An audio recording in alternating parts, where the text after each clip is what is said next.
Mình rất là cùng với tao này nhưng mà làm pi redirection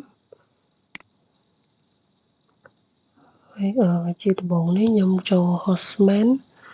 tạo máu password hay tạo máu is etc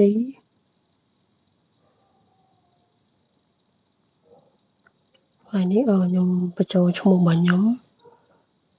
khi xong này svmpa.tt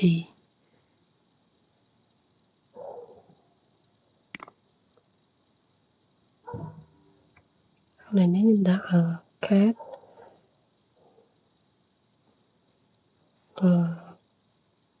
khi xong này .svmpa.tt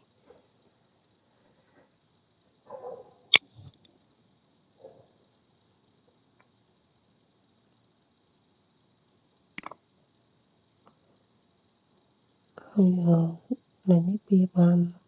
lọt máu hay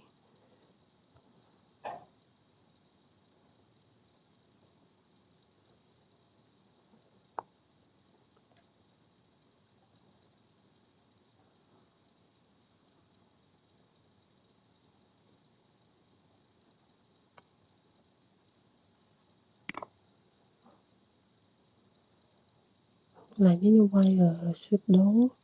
apt sudo shutdown tao máu trên một bản nhóm rồi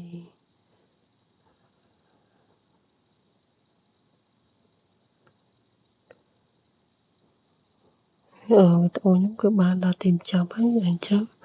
số một con lô khối này thật này là bạn mời video vào nhóm